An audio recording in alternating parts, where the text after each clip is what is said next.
Here we are for another behind the scenes of Becoming Retail, where, as always, I'm joined by Michelle Grant. And today we're going to talk about technology investments. You know, we asked our 500 retail respondents from around the globe where they plan to focus their energies and investments as it relates to technology for successful digital transformation. And what we want to do is we want to understand it by emerging technologies. Those are really bubbling up now and over the last couple of years to jumpstart transformation. And those traditional technologies, those tried and true categories that we've been investing in for the better part of the last couple of decades. So today, we're going to focus on those traditional technology investments. So, hey, Michelle, do you mind jumping in and let us know what we saw from the data? Yeah, I'd love to kick us off. And it's not a surprise that 83% of our respondents said that e-commerce was the area that they plan to invest in as far as the traditional technology goes, right? With COVID closing non-essential retailers and limiting capacity at those that were essential retail, e-commerce became the front door for everyone. So there was a lot that could be done to enhance that experience as people sought to buy more online. And we've seen in other reports that we've done that companies invested in live chat, virtual appointments, and even pushed the envelope with augmented reality and virtual reality to really replicate the in-store experience when it really couldn't be done in person. So that's been really fascinating to see everyone really push hard in developing e-commerce experiences.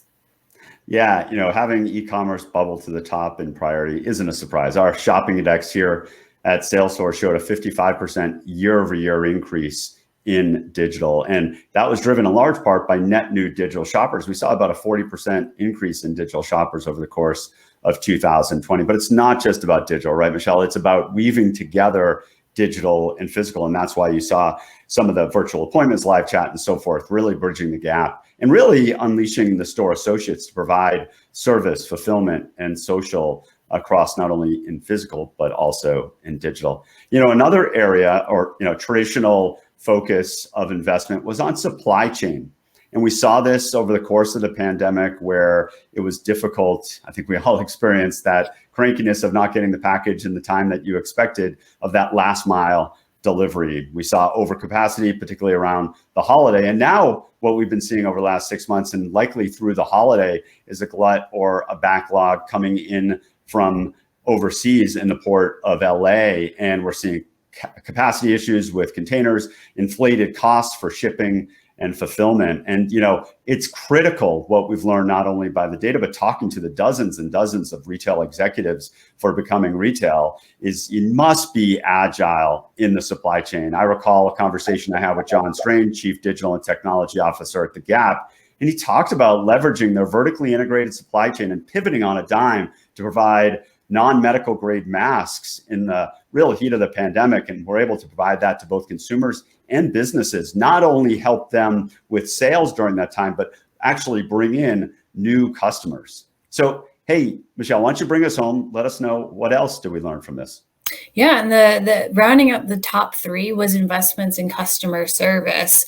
Again, because of the pandemic, most people had to turn to digital channels in order to ask about the order that they were hoping they would receive, asking about return policy. So lots of inquiries went online as well. So customer service certainly is an important area to continue to invest in, particularly as the technology change and consumer habits change, and that was really an important area for retailers to be investing in. And so, yeah, that rounds up our top three, and it really just, again, speaks to the importance that digital transformation is not a one and done thing. It's constantly happening, and even your more traditional functions always need to be invested in and involving with the technology that's shaping both consumer lives, but also how business can be done more efficiently. So thank you very much for your time today and for spending some of your moments with us at Becoming Retail.